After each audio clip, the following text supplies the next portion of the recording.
नमस्कार, वंदे मातरम, जय हिंद दोस्तों। आपके सपनों का अपना परिवार धैर्य एजुकेशन क्लासेज में आप सभी का तहे दिल से स्वागत है। तो आइए आज स्टार्ट करते हैं एनसीईआरटी पैटर्न पर आधारित Vidya question bank class 10 social science को।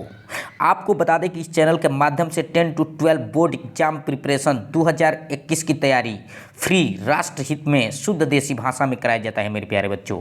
तो देर किस बात की, अभी तक आपने मेरे चैनल को सब्सक्राइब नहीं किया तो तुरंत सब्सक्राइब कीजिए और नोटिफिकेशन को ऑन कीजिए ताकि कोई भी नया वीडियो बने तो तुरंत आपके पास पहुंचे मेरे प्यारे बच्चों। तो चलते हैं हम इसमें पार्ट सेकंड को लेकर के। यहाँ पर देख पा रहे हैं कि क्वेश्चन दिया गया है आपका बहुविकल्पीय प्रश्न, जो कि एक एक नंबर के प्रश्न बोर्ड एग्जाम में पूछे जा सकते हैं मेरे प्यारे बच्चों। तो यहाँ पर पहला नंबर प्रश्न आपके समक्ष हाजिर है। यहाँ पर कहा जा रहा है कि 18वीं शताब्दी तक, ध्यान से देखिएगा मेरे प्यारे बच्चों, 18वीं शताब्दी तक भारत के, यहाँ पर संसार के कौन से देश सबसे धनी माने जाते थे। Very good. यहाँ पर क्वेश्चन आप देख पा रहे हैं कौन से शताब्दी में, तो 18वीं शताब्दी में मेरे प्यारे बच्चों। किस शताब्दी में? 18वीं शताब्दी में। संसार के कौन से, यानी वर्ल्ड के, पूरे वर्ल्ड के कौन से देश ऐसे थे जो धनी माने जाते थे मेरे प्यारे बच्चों। कौन से देश ऐसे थे जो धनी माने जाते थे? यहाँ पर विकल्प आप देख पा रहे हैं मेरे प्यारे बच्चों कि भारत और जापान, फ्रांस और अमेरिका, चीन और भारत, फिर यहाँ पर चीन और इटली। मेरे प्यारे बच्चों यहाँ पर हम देख पा रहे हैं कि अपने देश का भी नाम है 18वीं शताब्दी में धनी देशों के नाम के श्रेणी में मेरे प्यारे बच्चों। तो यहाँ पर देख रहे हैं पहले विकल्प में दिया है, पहले विकल्प में जापान और भारत, राइट। दूसरे विकल्प में क्या दे रहा है मेरे प्यारे बच्चों? फ्रांस और अमेरिका। तीसरे विकल्प में दे रहा है चीन और भारत। मेरे प्यारे बच्चों 18वीं शताब्दी में दो देश ऐसे थे जो धनी से, उनका नाम है चीन और भारत। चीन और भारत, जिसमें अपना भी भारत का भी नाम है और चीन का भी नाम है मेरे प्यारे बच्चों। यहाँ चौथा नंबर विकल्प आपका एक सिरे से खारिज हो रहा है। चीन तो है लेकिन भारत नहीं, इटली है मेरे प्यारे बच्चों। तो इसलिए आपका कौन सा विकल्प सत्य हो जाएगा? जापान और यहाँ पर चीन और भारत, राइट। तो चलिए इस विकल्प को हम ब्लोर करते हैं ताकि आपको समझ में आ सके। तो चलिए आपसे अब प्रश्न पूछा जाएगा कि 18वीं शताब्दी में कह रहा है कि संसार के कौन से देश सबसे धनी देश माने जाते थे। तो आप क्या बताएंगे मेरे प्यारे बच्चों? तो बताएंगे चाइना और भारत, राइट। तो कंप्लीट आशा और विश्वास करते हैं कि आपको ये क्वेश्चन तैयार हो गया होगा मेरे प्यारे बच्चों। अब चलते हैं हम प्रश्न संख्या सेकंड की तरफ। सेकंड नंबर प्रश्न क्या है मेरे प्यारे बच्चों, जो कि आपके सामने दिख चुका है, 2020 एग्जाम में ये पूछा जा चुका है मेरे प्यारे बच्चों। देख पा रहे हैं आप यहाँ पर 2020 एग्जाम में पूछा गया, इसलिए 2021 एग्जाम के लिए बहुत ही महत्वपूर्ण होने वाला है मेरे प्यारे बच्चों। यहाँ पर कह रहा है कि महामंदी का प्रारंभ किस वर्ष हुआ, राइट। महामंदी का प्रारंभ किस वर्ष हुआ है? तो यहाँ पर देख रहा 1919 में, फिर करा 1924 में, फिर करा 1929 में, 1934 में, राइट। आपको ढेर सारे विकल्प मिल रहे हैं जो कि यहाँ पर एक ही कोई विकल्प सत्य होगा। और सन वाले जो क्वेश्चन होते हैं मेरे प्यारे बच्चों, वो बराबर आपको डिस्टर्ब करने का प्रयास करते हैं, राइट। तो आप डिस्टर्ब नहीं होइएगा मेरे प्यारे बच्चों। यहाँ पर आप बताइएगा कि महामंदी का प्रारंभ कब हुआ था। तो महामंदी का प्रारंभ यहाँ पर आ गया विकल्प नंबर ग 1929 ईस्वी में, राइट मेरे प्यारे बच्चों। कंप्लीट तैयार हो गया ये 1929 ईस्वी में, राइट।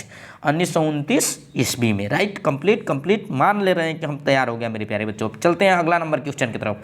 तो अगला नंबर क्वेश्चन यहाँ पर तीसरा नंबर विकल्प है, जो कि कह रहा है कि ब्रिटेन की सरकार ने बड़े भूस्वामियों के दबाव में आकर मक्का के आयात पर पाबंदी लगा दी। देखिए मेरे प्यारे बच्चों, बहुत ही अच्छा क्वेश्चन है। देख रहे हैं कि ब्रिटेन की सरकार ने बड़े भूस्वामियों के दबाव में आकर मक्का के आयात पर पाबंदी लगा दी। जिस कानून के आधार पर यह पाबंदी लगाई गई उसे क्या कहा जाता है मेरे प्यारे बच्चों? बहुत अच्छा।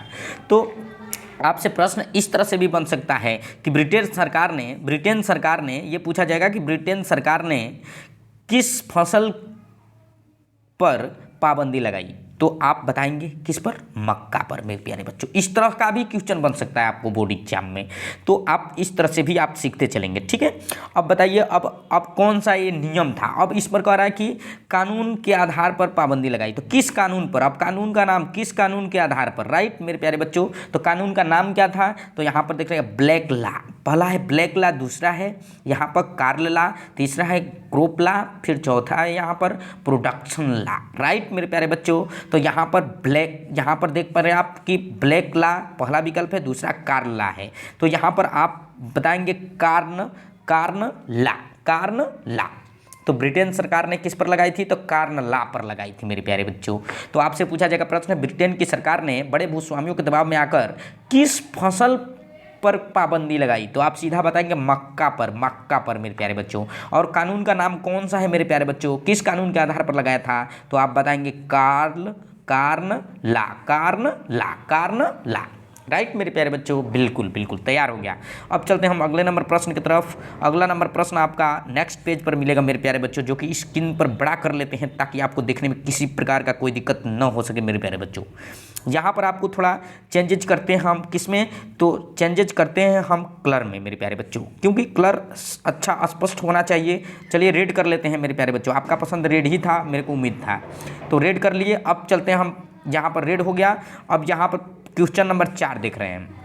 क्वेश्चन नंबर 4 है कि जमीन को उपजाऊ बनाकर गेहूं व कपास की खेती हेतु कैनाल कॉलोनी कहाँ बनाई गई? राइट मेरे प्यारे बच्चों, बहुत ही अच्छा क्वेश्चन है।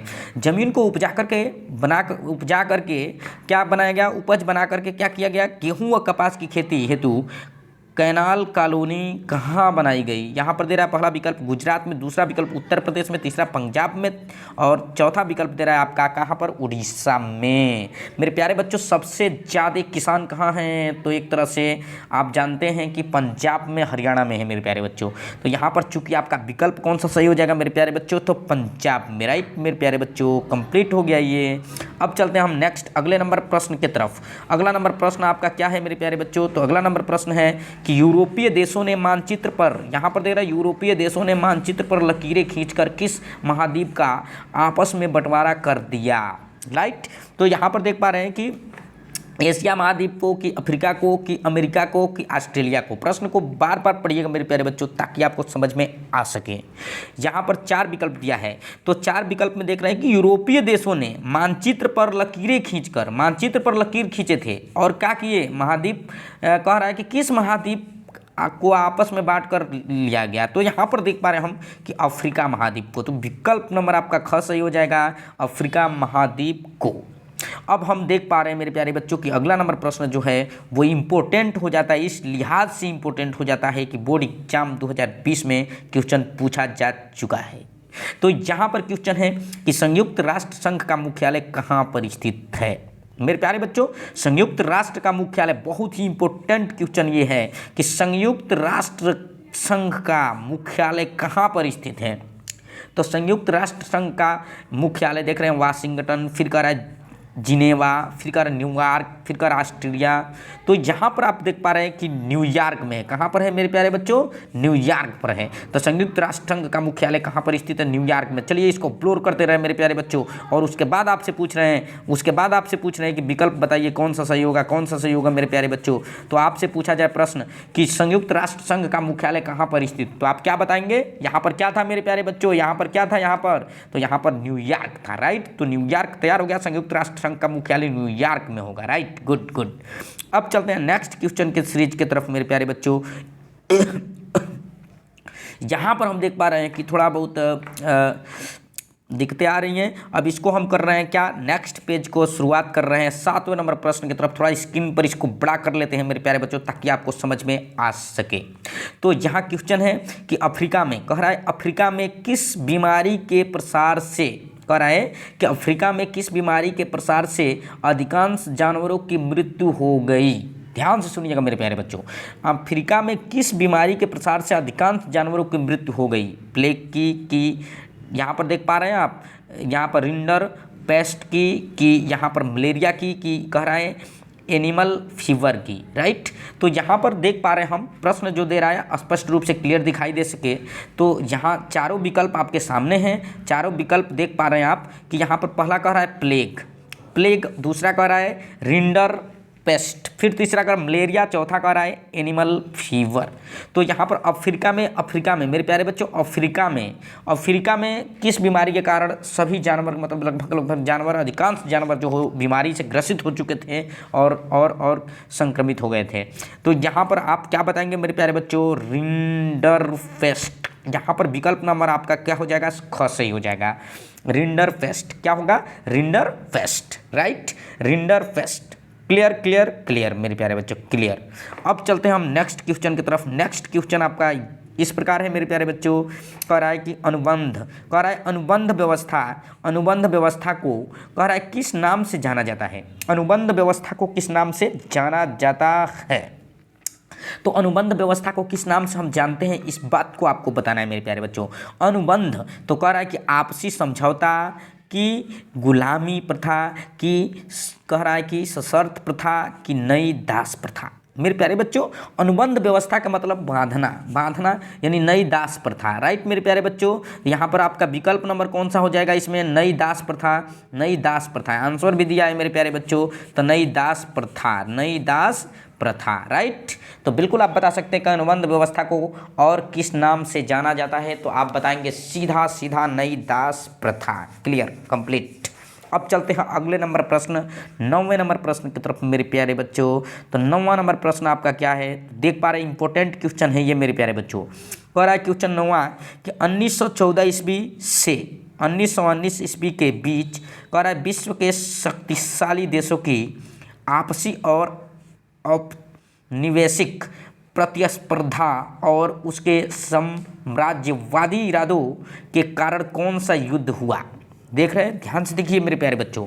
1914 कह रहा है 1914 से लेकर के कहाँ तक 1919 तक के बीच में। अब कह रहा है कि प्रथम विश्व युद्ध हुआ, कि द्वितीय विश्व युद्ध हुआ, कि रूस जापान युद्ध हुआ, कि अणु बम युद्ध हुआ। तो आप बता सकते हैं कि ये तो हुआ नहीं अणु बम युद्ध, फिर कह रूस जापान से हुआ नहीं।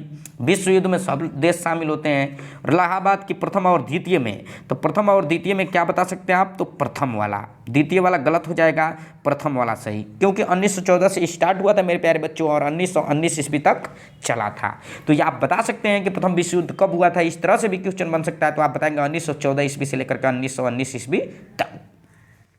तो कंप्लीट, मान ले कंप्लीट मेरे प्यारे बच्चों। अब ठान लीजिए ब्रेन में कि एकदम कंप्लीट ही कंप्लीट है मेरे प्यारे बच्चों। आपको बता दें कि इस वीडियो को आप चुपचाप अकेले ही ना देखिएगा मेरे प्यारे बच्चों, उन भाई बहनों को भी भेजिएगा जो गरीब देश दूर दराज तक रहते हैं, जो उसको किसी प्रकार का कोई सुविधाएं न मिल सकता हो मेरे प्यारे बच्चों, उनको जरूर भेजिएगा, राइट। बिल्कुल बिल्कुल। अब चलते हैं हम नेक्स्ट अगले नंबर क्वेश्चन की तरफ। यहाँ पर क्वेश्चन नंबर 10 है मेरे प्यारे बच्चों, राइट।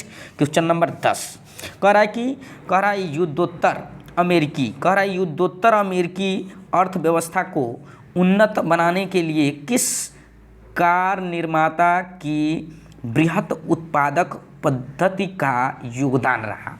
मेरे प्यारे बच्चों, यहाँ पर देख पा रहे हैं कि किसके उत्पादक, तो देखो यहाँ पर युद्धोत्तर अमेरिकी अर्थव्यवस्था को उन्नत बनाने में किस कार निर्माता की बृहद उत्पादन पद्धति का योगदान रहा। पहला दे रहा है यहाँ पर हेनरी फोर्ड का, दूसरा दे रहा है टाटा का, तीसरा दे रहा है मार्कोनी का और चौथा दे रहा है बिड़ला का। मेरे प्यारे बच्चों, ये अपने देश के हैं तो ये तो होंगे नहीं मेरे प्यारे बच्चों, अमेरिका की बात है। दूसरी बात कि हो भी सकते हैं तो शायद नहीं ही मानी, राइट। मार्कोनी है, हो सकता है लेकिन नहीं है। जहाँ पर टाटा है ये भी नहीं होगा, ख़त्म बवाल। तो हेनरी होंगे मेरे प्यारे बच्चों। तो हेनरी फोर्ड का माना जाता है, राइट। अर्थव्यवस्था को उन्नत बनाने में किसका योगदान रहा, अमेरिका की अर्थव्यवस्था को, तो आप बताएंगे हेनरी फोर्ड का। Clear clear clear. अब 10 क्वेश्चन इस प्रकार मेरे प्यारे बच्चों कंप्लीट हुआ। अब चलते हैं अगले नंबर प्रश्न को लेकर के। तो अगला नंबर प्रश्न आपका 11 नंबर प्रश्न जो स्टार्ट होगा एक तरह से अगले नंबर चैप्टर से होगा। तो यहाँ पर देख पा रहे कि समकालीन भारत 2 भूगोल अब यहाँ से स्टार्ट हो जाएगा मेरे प्यारे बच्चों। बिल्कुल आपको किसी प्रकार का कोई दिक्कत नहीं, भूगोल स्टार्ट, और भूगोल में एकदम ज़बरदस्त सिस्टम से आपको बताएंगे ताकि किसी प्रकार का कोई दिक्कत ना हो सके मेरे प्यारे बच्चों। यहाँ पर देख पाएंगे संसाधन एवं विकास, यहाँ पर क्वेश्चन है संसाधन एवं विकास। तो संसाधन एवं विकास से संबंधित क्वेश्चन मेरे प्यारे बच्चों आपको नेक्स्ट अगले वीडियो में दिया जाएगा। पहले देख लिया जाए कि इसका वॉच टाइम कितना हो गया है मेरे प्यारे बच्चों। तो आप देख पा रहे हैं कि 15 मिनट तक ये कंप्लीट हो गया है मेरे प्यारे बच्चों। तो आज के लिए बस इतना ही, मिलते हैं आपसे अगले नेक्स्ट वीडियो में। तो जय हिंद, जय भारत।